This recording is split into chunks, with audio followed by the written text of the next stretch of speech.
प्रणाम। मैं गायिका शिल्पी राज और आज बहुत ही खुशी का दिन है।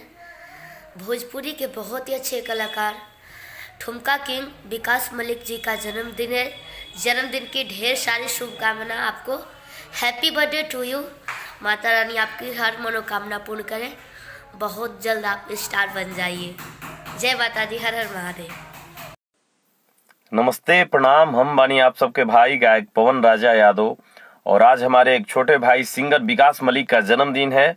तो जन्मदिन की ढेर सारा बधाई भाई। हमेशा खुश रहिए, मस्त रहिए, स्वस्थ रहिए।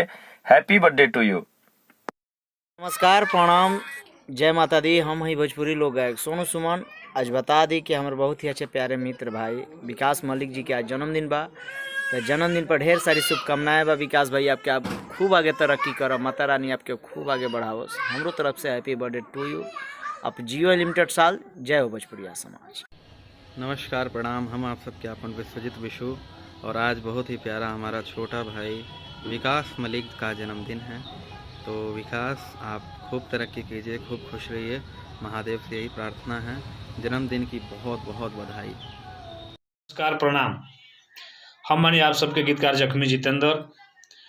और आज एगो बात बता दी है कि भोजपुरी के बढ़िया गायक हमार छोट भाई समान ठुमका किंग विकास मलिक के जन्मदिन बा। तो हमारा तरफ से विकास बबुआ के जन्मदिन के बहुत बहुत बधाई बा। ढेर सारी शुभकामना। माता रानी की कृपा हमेशा बनल रहे और आप सब भी अपना आशीर्वाद प्यार दी। Happy birthday, love you. माता दी भाई, हम आप सबके गायक नितेश सिंह, आप सबके हम प्रणाम करते हैं। और आज बता दी कि हमारे छोट भाई और भोजपुरी के बहुत ही अच्छे गायक विकास मलिक जी का 5 जनवरी को जन्मदिन है। तो भाई को जन्मदिन की ढेर सारी शुभकामनाएं।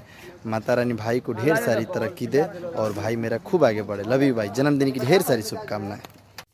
नमस्ते, प्रणाम आप सबके। कैसन बानी आप सब। हम दीपक दिलकश मंत्रा स्टूडियो पटना से रउआ सबके बता दी कि बहुत ही सुंदर गावे वाला एगो भाई जेकर नाम बा ठुमका किंग विकास मलिक जी, वहाँ के जन्मदिन बा। हमारा तरफ से जन्मदिन के ढेर सारी शुभकामना। रउआ बहुत आगे जाई, बहुत नाम कमाई।